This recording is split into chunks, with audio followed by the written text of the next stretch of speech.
विठल राव प्रधान अपने जमाने के बेहद उत्साही समाज सुधारक थे। उन्होंने ताराबाई नामक विजातीय बाल विधवा से विवाह कर तत्कालीन दकियानुसी समाज में हलचल मचा दी थी। यद्यपि ताराबाई उनसे उम्र में 25 वर्ष छोटी थी तथा अपनी सौतेली बेटी की हम उम्र थी, मगर वैचारिक स्तर पर वो पति की सच्ची सहधर्मिणी थी। पूना के फर्ग्यूसन कॉलेज की पहली महिला स्नातक ताराबाई की आकांक्षा थी कि पति के साथ मिलकर पूरे देश में साक्षरता का प्रसार करें।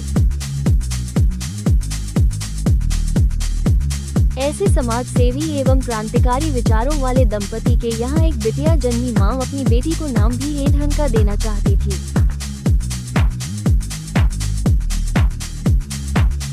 स्नेहलता या प्रभावती जैसे पारंपरिक नामों को मिलाकर उसने बिटिया का नामकरण किया स्नेहप्रभा।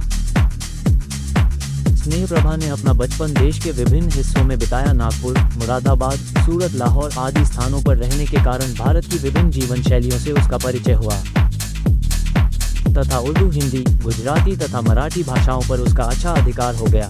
बाद में उसने स्वयं ही बंगला भी सीख ली। उसे जानवर पालने का बेहद शौक था। कुत्ते, बिल्ली तथा चिड़ियाएं पालते पालते एक बार वह बाघ शावकों को अपने घर ले आई। 10 साल की उम्र में वह समझ नहीं पाई थी कि कुत्ते के बच्चे तथा बाघ के बच्चे को पालतू बनाने में क्या अंतर है। जानवरों को स्नेहा बांटने वाली स्नेहा के पास सिर्फ मां का प्यार ही अपार था।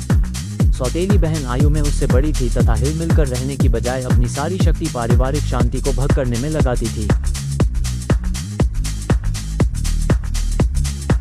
इस सौतेली बेटी से तंग आकर ताराबाई ने अलग मकान ले लिया। बूढ़े पिता कभी कभी अपनी इस नई गृहस्थी में बतौर मेहमान आ जाया करते थे। बेचारी स्नेहा डॉक्टर बनने का सपना संजोए जिंदगी के टेढ़े मेढ़े रास्तों पर चलने लगी।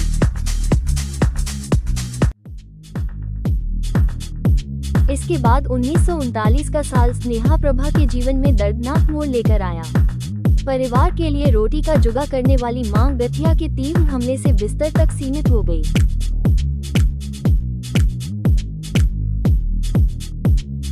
इस जमाने में इस बीमारी का कोई पक्का इलाज नहीं था। केवल पीड़ा निरोधक दवाइयां से थोड़ी आराम मिलता था। मां की बीमारी तथा उस पर आश्रित मामा तथा मौसी का भार स्नेह के कंधों पर आ पड़ा। प्रतिभाशाली छात्रा स्नेह को डॉक्टर बनने के स्वप्न को दफन कर काम की तलाश में जूटना पड़ा। इसी दौरान उसे फिल्मों में काम करने के प्रस्ताव मिलने शुरू हुए।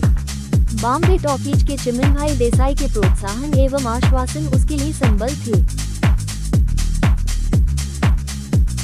तथा इसी सहारे के कारण उसने सागर मूवीटोन की सिविल मैरिज में मिस प्रधान के नाम से भूमिका स्वीकार कर ली।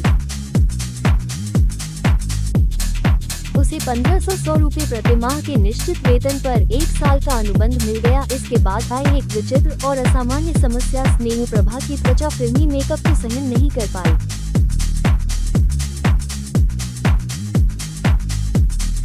उसके बाद भी टाइफाइड के कारण काफी गिर चुके थे। इस कमी ने एक विशेषता के रूप में उसे भारतीय नारी की नई ताजगी छवि प्रदान की। सिविल मैरिज, सौभाग्य तथा सजनी में उसे नायक अथवा नायिका की बहन की भूमिकाएं मिली। उसका नाजुक चेहरा मासूमियत के कारण नायिका की भूमिका हेतु ठीक नहीं समझा गया। इन तीनों फिल्मों में उसके अभिनय की सर्वत्र सराहना हुई।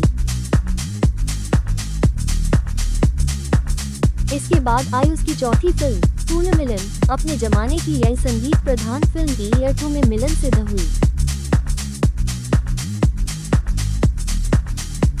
फिल्म ने स्नेह प्रभा को स्टार तो बनाया, साथ ही फिल्म के नायक किशोर साहू के साथ उसकी प्रेम कहानी का सिलसिला भी शुरू हुआ। फिल्म में कोयली कुमार की रोमांटिक भूमिका अदा करने वाले दोनों कलाकार असली जिंदगी में भी पहले प्रेमी बने, बाद में विवाह बंधन में बंध गए। यह विवाह सिर्फ 1 वर्ष ही चल पाया। तलाक के किस्से उसे जमाने में काफी चर्चित हुए। बॉक्स ऑफिस पर हिट सिद्ध होने वाली फिल्म पुनर्मिलन से उसे सिर्फ 900 रुपए मिले। इसके बाद ख्वाजा अहमद अब्बास की लिखी फिल्म नया तराना में उसने कलावती की भूमिका की। समाजवादी विचारों की प्रचार करने वाली इस फिल्म में जयराज तथा डेविड उसके साथी कलाकार थे।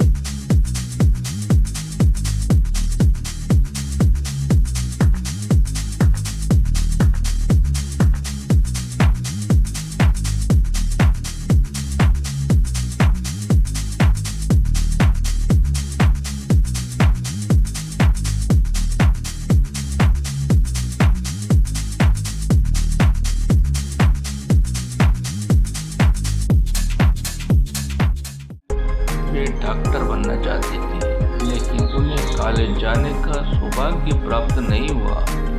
उनके पिता ने परिवार को छोड़ दिया और इसने प्रभा प्रधान की सारी जिम्मेदारी उनकी लगातार बीमार रहने वाली मां पर आ गई।